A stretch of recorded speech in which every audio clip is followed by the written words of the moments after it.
Hansel and Gretel. Next to a great forest there lived a poor woodcutter with his wife and his 2 children. A woodcutter, right? Woodcutters who have the tree in the forest. Okay, so a woodcutter, his wife, 2 children. The boy's name was Hansel, the girl's name Gretel. He had but little to eat, and once when a great famine came to the land, he could no longer provide even their daily bread. So they're starving to death. There's a famine, right? Grimm's fairy tales, poverty, starvation. This is stuff that Les Miserables, 1848 revolution, right?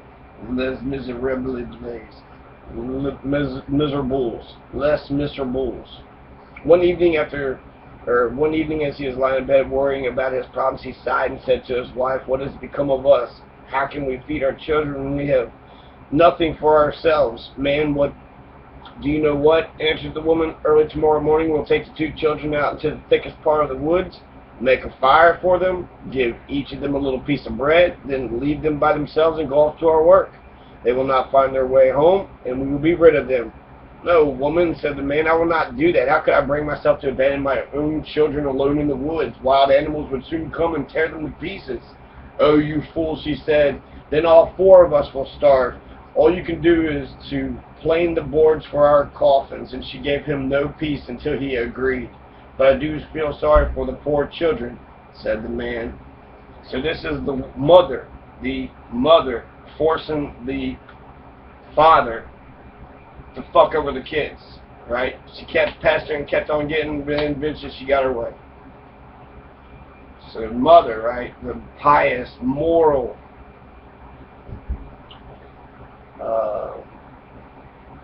the 2 children had not been able to fall asleep because of their hunger. They heard what the mother had said to the father. Gretel cried bitter tears, said to Hansel, "It's over with us, be quiet." Gretel said, "Hansel, don't worry, I know what to do." And that's when he puts the breadcrumbs, but then the breadcrumbs are eaten. I just wanted to read the beginning of that. There's 2 more stories. Grimm's fairy tales, the death of the little hen, and the robber bridegroom. Okay, so the death of the little hen. One time the little hen and the little rooster went to Nut Mountain, and they agreed that whoever would find a nut would share it with the other one. Now the little hen found a large nut, but wanting to eat the kernel by herself, she said nothing about it. However, the kernel was so thick that she could not swallow it down. It got stuck in her throat, and fearing she would choke to death, she cried out, "Little rooster, I beg you, run as fast as you can to the well. Give me some water or else I'll choke to death." Right? So little hen and a little rooster. Right? Boy, girl, fucking chickens. Alright, so the little rooster, he ran to the well as fast as he could, and he said, "Well, give me some water for the little hen." Lying on Nut Mountain, she swallowed a large nut kernel, was about to choke to death on it. The well, because he was actually talking to the well answered, "Well, first run to the bride and get some red silk from her." So he wants some payment, right? So the little rooster's like, "Well, shit." The little rooster runs to the bride. "Bride, give me some red silk, and I'll give the red silk to the well. And the well, give me some water, and I'll take the water to the little hen who is lying on Nut Mountain." She swallowed a large nut kernel, and she's about to choke to death on it. The bride answered, "Well, first run and get my wreath." It got caught on a willow branch. Okay, so a wreath, right? So now he's going to be able to...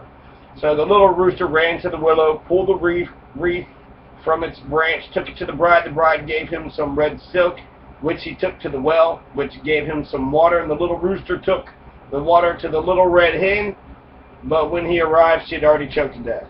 Right? And she lay there dead and did not move at all. The little rooster was so sad that he cried aloud, and all the animals came to mourn for the little hen. 6 mice built a small carriage, which was to carry the little hen to her grave. When the carriage was finished, they hitched themselves to it. The little rooster drove on the way. They met the fox. "Where are you going, little rooster?" "I'm going to bury my little hen." "May I ride along?" "Yes, but you must sit at the rear because my little horses don't like you too close to the front." So he sat at the rear, and then the wolf, the bear, the elk, the lion, and all the animals in the forest. They rode on until they came to a brook. I guess they're all hitching a ride, right? No. Here I'm thinking the fox is gonna fucking eat these, you know, these mice, right? These 6 mice, but evidently this little fucking, wait, the carriage, 6 mice built the carriage, and now you have a wolf and a bear and an elk and a lion. A lion. In Germany, there's lions, elk, bears, wolf. Okay. So they rode on until they come to a brook, carriage full of all these animals. How can we get across? Said the little rooster. A straw was lying there next to the brook, and he said, I'll lay myself across and you could drive over me. A straw. A second. Okay. And, but just as the 6 mice got onto the straw, it slipped into the water, and the 6 mice all fell in and drowned. So the fucking straw lied. The straw, well, it slipped. It was like, use me, and then they slipped, and it all failed. They did not know what to do until a coal came and said, I'm large enough, I will lay myself across, and you could drive over me. So a coal was being nice. So the coal laid itself across the water, but unfortunately it touched the water, hissed, and went out, and then it was dead. A stone saw this happen and wanted to help the little rooster. It laid itself across the water. The little rooster pulled the carriage himself. He nearly reached the other side with the dead little hen, but there were just too many others seated on the back of the carriage, and the carriage rolled back, and they all fell into the water and drowned. Now the little rooster was all alone with the dead little hen. He dug a grave for her, and he laid her inside. Then he made a mound on top and sat on it and grieved there so long that he too died. And then everyone was dead. Good night. No, I was kidding. There's one more. That was Grimm number 80. This is Grimm number 40 from pit.edu. 5 minutes. The robber bridegroom. Once upon a time, there's a miller who had a beautiful daughter. She came of age. He wished that she was provided and for and well married. He thought, if a respectable suitor comes and asks for her hand in marriage, I'll give her to him. Not long after, a suitor came to appear to be very rich, and because the miller could find no fault with him, he promised his daughter to him. The girl, however, did not like him. As much as a bride should like her bridegroom, she did not trust him. And whenever she saw him or thought about him, she felt within her heart a sense of horror. One time he said to her, you're engaged to marry me, but you never once paid me a visit. The girl replied, I don't know where your house is. Then the bridegroom said, my house is out in the dark woods. Looking for an excuse, she said that she would not be able to find the way there. The bridegroom said, next Sunday you must come out to me. I have already invited guests. I will make a trail of ashes so that you can find your way through the woods. When Sunday came, it was time for the girl to start on her way. She became frightened, although she herself did not know exactly why. In order to mark the path, she filled both her pockets full of peas and lentils. At the entrance of the forest, there is a trail of ashes, which she followed, but at every step, she threw a couple of peas to the ground, to the right and to the left. She walked almost the whole day until she came to the middle of the woods, where it was the darkest, and there stood a solitary house. She did not like it because it looked so dark and sinister. She went inside, but no one was there. It was totally quiet. So she walks into the dark and sinister house, right? The bride. Suddenly a voice called out, turn back, you young bride. You are in a murderer's house. The girl looked up and saw the voice came from a bird which was hanging in a cage on the wall. It cried out again, turn back, you young bride. You are in a murderer's house. Then the beautiful bride went from one room to another, walking through the whole house, but it was entirely empty. Not a human soul was to be found. Finally, she came to the cellar. A very old woman was sitting there, shaking her head. Could you tell me, said the girl, if my bridegroom lives here? Oh, you poor child, replied the old woman. Where did you come from?